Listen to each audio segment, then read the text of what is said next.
Golden sons பக்தி நேயர்களுக்கு வணக்கம். நான் லதா சுப்ரமணியன். இன்னைக்கு நம்ம கூட இணைஞ்சிருக்கிற சிறப்பு விருந்தினர் டிஎன்ஏ அஸ்ட்ராலஜருடைய ஃபவுண்டர் திரு டிஎன்ஏ விஷால் அவர்கள். சார் வணக்கம். வணக்கம். இப்போ டிஎன்ஏ ஜாதகம் மூலமா இவங்க தான் சொந்த தொழில் பண்ண முடியும், இல்லை இவங்களுக்கு அதற்கான அமைப்பு இல்லை, இவங்க வேலைக்கு தான் போவாங்க, அந்த மாதிரி விஷயம் இருக்குமா? உதாரணத்துக்கு அப்பா பரம்பரையா ஏதாவது தொழில் பண்ணுவாரு, மளிகை கடை வியாபாரமோ நகை வியாபாரமோ ஏதோ ஒண்ணு. ஆனா அந்த வீட்டுல இருக்கிற ஏதோ ஒரு பையன் வேலைக்கு போயிட்டு இருப்பாங்க. அவங்களுக்கு அந்த அமைப்பு இருக்குமா, இல்லாட்டி இதற்கான விளக்கம் என்ன அப்படிங்கிறது நீங்க விளக்கம் என்னன்னா, முதல்ல ஒரு தொழில் ஆரம்பிக்கிறாங்க அப்படின்னு வச்சுக்கோங்களேன். அந்த தொழில் பரம்பரையாக தொடர்றது வேற விதமான பேட்டர்ன். இண்டிவிஜுவலாக ஒருத்தர் தனியாக ஒரு துறையோ ஒரு தொழிலையோ ஆரம்பிக்கிறது அப்படின்றது வேற பேட்டர்ன். இப்போது நம்மளோட ஜாதகத்தை பொறுத்த வரைக்கும் என்னன்னா, எந்த ஒரு விஷயத்துக்குமே நம்ம வலியுறுத்துறது என்னன்னா, அதற்கான அனுமதி இருக்கான்னு ஃபர்ஸ்ட் நீங்கள் செக் பண்ணுங்க. அதை தான் நம்ம முதல்ல வலியுறுத்துறோம். ஒரு தொழில் செய்யணும்னா அந்த தொழில் செய்வதற்கான அனுமதி ஜாதகத்துக்கு வேணும். இப்போ ஒன்றும் இல்லை, தையல் மிஷின் அப்படின்றது தோராயிரமா எவ்வளோ ரேட் இருக்கும்? டெக்னாலஜி வரைக்கும் போனீங்கன்னா ஒரு 30,000 இல்லைங்க. சாதாரணமா ஒரு கடைநிலை ஊழியர் ஒருத்தர் இருக்கிறாரு, சொந்த தொழில் செய்யணும்னு நினைக்கிறாரு.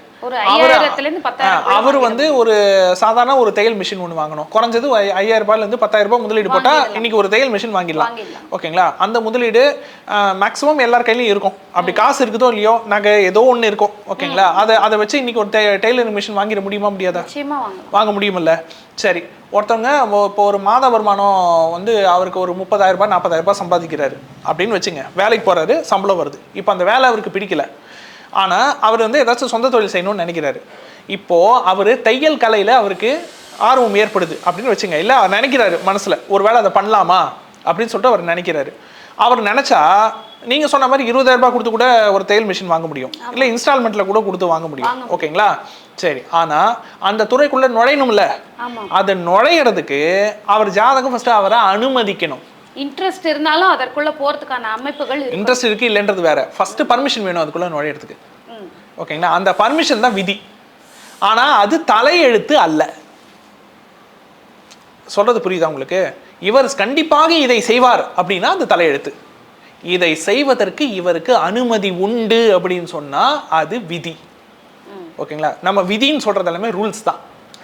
இப்போ இந்த டெய்லரிங்க இவர் பண்ணணும். ஓகேங்களா?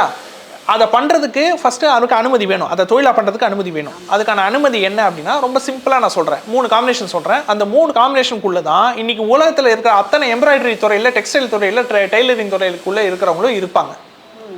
ஏன்னா அத்தனை பேர் ஜாதகம் நான் பார்த்தது இல்லைல்ல. ஆனா நான் பார்க்காமையே அவங்க ஜாதகம் இப்படித்தான் இருக்கும்னு நான் சொல்றேன். டெய்லரிங் சம்பந்தப்பட்ட, டெக்ஸ்டைல் சம்பந்தப்பட்ட, துணி சம்பந்தப்பட்ட இருக்கிறாங்களா, குறிப்பா டெய்லரிங் பண்ணணும் அப்படின்னா உங்களுக்கு 2 கர்மா உங்களுக்கு வேணும். ஓகேங்களா? ஒன்று ராகு கர்மா வேணும், சுக்கிரன் கர்மா வேணும். நல்லா கவனிங்க, ராகு கர்மா வேணும், சுக்கிரன் கர்மா வேணும். மெஜாரிட்டி ராகு கர்மா. சுக்கிரன் கர்மான்றது கொஞ்சம் ஓரளவுக்கு இருந்தால் போதும். அதுக்கான காம்பினேஷன் என்னன்றதை நான் சொல்லிடுறேன். ராகு கர்மாக்கான பாவம் 9ஆம் பாவம், சுக்கிரன் கர்மாக்கான பாவம் 3ஆம் பாவம். ஸோ இந்த 3 அல்லது 9 இந்த 2 ஏதாச்சும் ஒரு பாவமாவது 6ஆம் பாவத்து கூடவோ 10ஆம் பாவத்து கூடவோ சம்மந்தப்படணும். 9ஆம் அதிபதி 6ல் 10ல், அல்லது 3ஆம் அதிபதி 6ல் 10ல், இல்லை 6ஆம் அதிபதியோ 10ஆம் அதிபதியோ 3ல் 9ல், இல்லை இந்த அதிபதிகள் சேர்ந்திருக்கிறது. 6ஆம் அதிபதி 3ஆம் அதிபதி, 6ஆம் அதிபதி 9ஆம் அதிபதி, 10ஆம் அதிபதி 3ஆம் அதிபதி, 10ஆம் அதிபதி 9ஆம் அதிபதி, அந்த மாதிரி சேர்ந்திருக்கிறது. ஸோ பாவ சேர்க்கை ரூல் நம்பர் 1. ரூல் நம்பர் 2, குருன்ற கிரகம் 6லயோ 10லயோ இருக்கணும், அல்லது 6ஆம் அதிபதி கூட குரு இருக்கணும், 10ஆம் அதிபதி கூட குரு இருக்கணும். இது ரூல் நம்பர் 2. ரூல் நம்பர் 3 என்னன்னா, 6ஆம் அதிபதியோ 10ஆம் அதிபதியோ பூசம் விசாக சதய நட்சத்திரத்தில் இருக்கணும், திருவாதிரை சித்திரை திருவோண நட்சத்திரத்தில் இருக்கணும். இந்த காம்பினேஷன்ல ஒன்னாவது இருக்கணும் அவருடைய ஜாதகத்துல. எது? டெக்ஸ்டைலு, டெய்லரிங்கு, எம்ப்ராய்டரி இந்த துறைக்குள்ள அவர் காலடி எடுத்து வைக்கணும்னா, ஃபேஷன் டிசைனிங், ஃபேஷன் டெக்னாலஜி துறையெல்லாம் இருக்குல்ல, அந்த துறைக்குள்ள அவர் பணிபுரியணும்னாலும் கூட இந்த 3 காம்பினேஷன்ல ஒன்னாவது இருக்கணும். அது அனுமதி. ஓகேங்களா? இப்ப சில பேருக்கு பாத்தீங்கன்னா 6ஆம் பாவத்து கூட 10ஆம் பாவத்து கூட நிறைய கிரகங்கள் தொடர்பு இருக்கும், 2-3 கிரகம் தொடர்பு இருக்கும், 2-3 பாவ தொடர்பு இருக்கும், 2-3 கர்மா தொடர்பு இருக்கும். சார் அப்ப அதெல்லாம் என்ன சார் அப்படின்னு கேட்டீங்கன்னா, அதெல்லாம் அவருக்கு கொடுக்கப்பட்ட ஆப்ஷன்ஸ். இதை வேணா செலக்ட் பண்ணிக்கலாம், இல்லாட்டி இல்ல. ஆமா, நம்ம வாழ்க்கையே ஃபுல்லா ஆப்ஷன்ஸ் தான். ஓகேங்களா? ஆனா அந்த ஆப்ஷன்ல கொடுக்கப்பட்ட துறைகள் இருக்கு பாருங்க, அந்த துறையை விட்டு இல்லாத ஒரு துறைக்குள்ள அவர் காலடி எடுத்து வைக்கணும்னு நினைச்சாருன்னா விரல கூட எடுத்து வைக்க முடியாது. இப்போ சில பேர்லாம் வந்து டெய்லரிங் பாதியில படிச்சுட்டு நின்று போயிருக்கும், அவங்களால கண்டினியூ பண்ணியிருக்க முடியாது. ஸோ அவங்களுக்கு அனுமதி நிக்கிறது நிக்காம போறதெல்லாம் அவங்க முடிவு பண்ணிக்கலாம். ஓகே. டெய்லரிங் கிளாஸ் போறவங்க எத்தனை பேர் டெய்லர் ஆகுறாங்க? சரி அதெல்லாம் விடுங்க. ஜோதிடம் படிக்கிறவங்க எத்தனை பேர் ஜோதிடர் ஆகுறாங்க? ஆகுறதில்லை. ஓகேங்களா? நான் என்ன சொல்றேன்னா, 4ஆம் பாவம்ன்றது என்னது? கல்வி, வித்தை. ஓகேங்களா? ஆனா 6, 10ன்றது என்னது? தொழில்.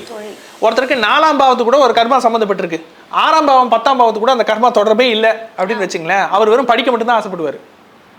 செயல்படுத்தணும்னு நினைக்க மாட்டார். அதை தொழிலா செயல்படுத்தணும்னு நினைக்க மாட்டாங்க, அதை வச்சு வருமானம் பார்க்கணும்னு நினைக்க மாட்டாங்க.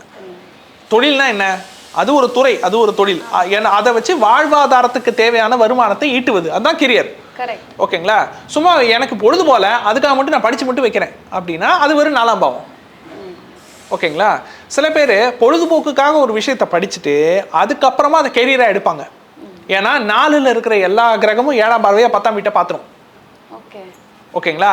4ல் கிரகம் இல்லாம வெறும் 4ஆம் பாவத்துக்கு கூட ஏதாச்சும் ஒரு கிரக சேர்க்கை இருந்து 6, 10 கூட எந்த தொடர்பும் எந்த கர்மா தொடர்பும் இல்லைன்னா அவங்க அது சம்பந்தப்பட்ட விஷயத்தை வெறும் படிக்க மட்டும் தான் செய்ய போறாங்க, அவங்க அதை தொழிலா பார்க்க போறது இல்லைன்னு அர்த்தம்.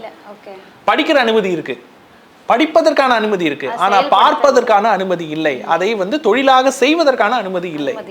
அதுதான் அது படிச்சுட்டு பார்க்குறவங்களுக்கும் படிச்சுட்டு பார்க்காம இருக்கிறவங்களுக்குமான அடிப்படை வித்தியாசம். இப்போ நான் ஒரு 3 காம்பினேஷன் சொன்னேன். என்ன சொன்னேன்? ராகு கர்மாவுக்கு ஒரு 3 காம்பினேஷன் சொன்னேன். சுக்கிரன் கர்மா விட்டுருங்க. டிரைவிங் ஃபீல்டில் இருக்காங்கல்ல, ஆட்டோ ஓட்டுறவங்க இருக்கிறாங்க, கேப் ஓட்டுறவங்க இருக்கிறாங்க, இன்னைக்கு ஓலா ரைடு எல்லாம் வந்துருச்சு, ஊபர் ரைடு எல்லாம் வந்துருச்சு, 2 வீலரே ரைடுக்காக யூஸ் பண்றாங்க, பஸ் டிரைவர்ஸ் இருக்காங்க. டிரைவிங் ஃபீல்டில் எத்தனை லட்சம் பேர் இருந்தாலும் அத்தனை லட்சம் பேருடைய ஜாதகத்திலும் 6, 10 கூட குரு சேர்க்கை இருக்கும்.